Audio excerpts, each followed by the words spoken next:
औरत का घर। तुम्हें कितनी बार बताया है मेरे तैयार होने से पहले मेरा नाश्ता तैयार हो जाना चाहिए।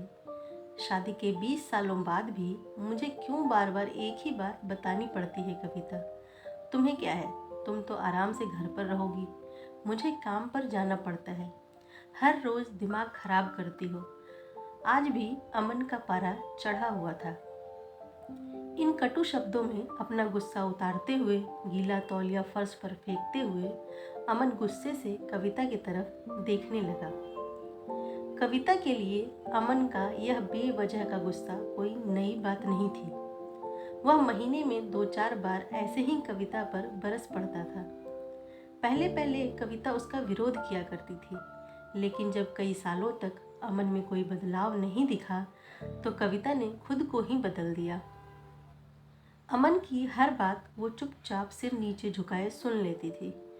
शादी के 4 साल तक कविता ने पूरी कोशिश की थी कि अमन को बदला जाए, लेकिन फालतू का गुस्सा करना और बाद में कविता को भला बुरा कहना, यह मानो जैसे उसकी आदत बन गई थी। कोई भी वाद विवाद होता तो अमन सीधा कविता को बोल देता, अगर मैं तुम्हें अच्छा नहीं लगता तो क्यों नहीं चली जाती अपने मायके, क्यों रहती हो मेरे साथ। इतना सब कुछ होने के बावजूद कविता अमन के साथ रहती थी, क्योंकि उसे अपनी बेटी की फिक्र थी। और वह जाती भी तो कहाँ, अपने बूढ़े हो चुके माँ बाप को इस उम्र में परेशान करना वह नहीं चाहती थी। समाज और लोग क्या कहेंगे। वह इतनी पढ़ी लिखी भी तो नहीं थी कि खुद जाकर कोई नौकरी कर सके और अपना और अपनी बेटी का पालन पोषण कर सके। कविता को अब अपनी फिक्र नहीं थी, उसको फिक्र थी तो बस अपनी शादी लायक हो रही बेटी की। कविता नहीं चाहती थी कि पति पत्नी के झगड़े की वजह से सलोनी डिस्टर्ब हो।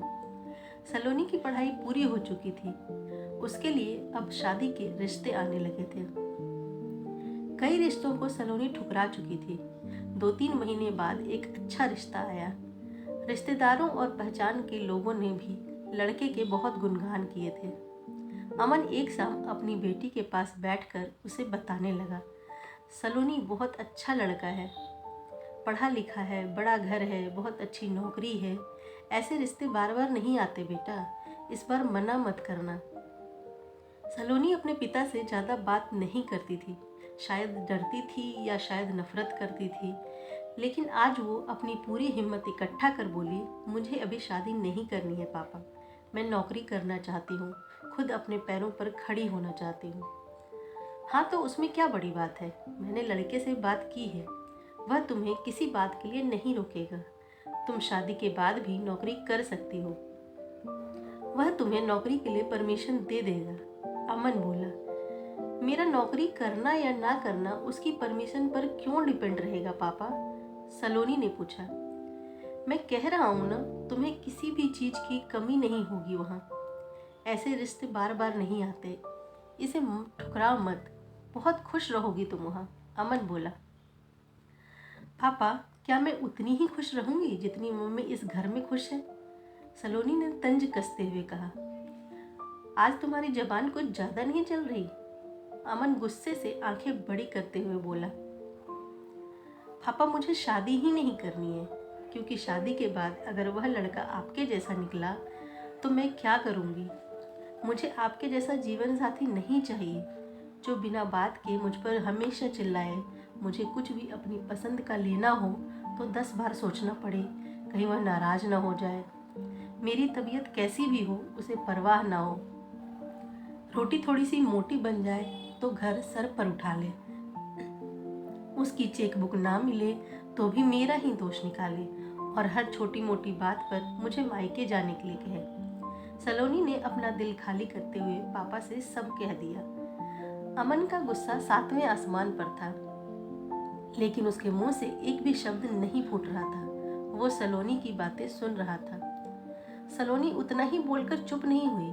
आज पहली बार वह अपने पापा के सामने इतना कुछ बोल रही थी। पापा, आपने माँ के साथ हमेशा गलत व्यवहार किया है।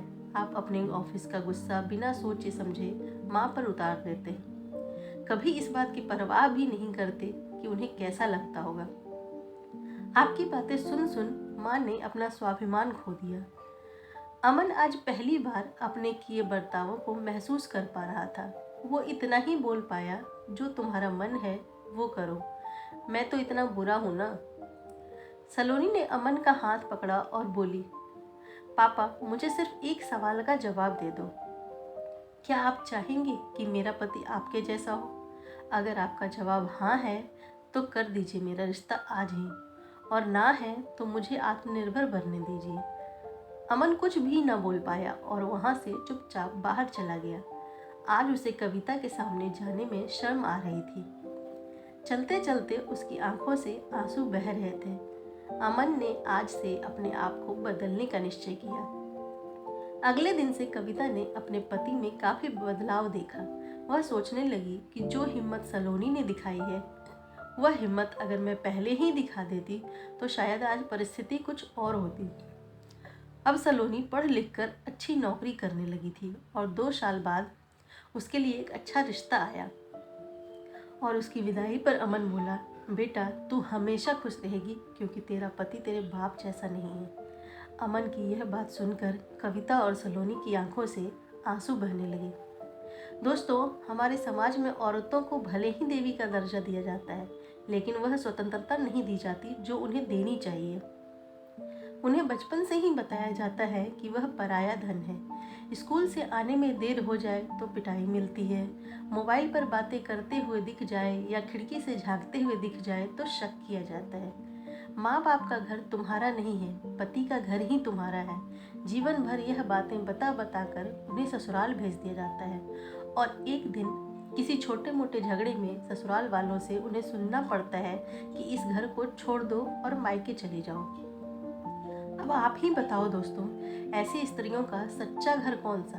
आखिरकार वह किस घर को अपना कहे? दोस्तों, अगर आपको मेरी ये कहानी पसंद आई हो तो लाइक करें और अगर आप मेरे चैनल पे नए हैं तो सब्सक्राइब करें। धन्यवाद।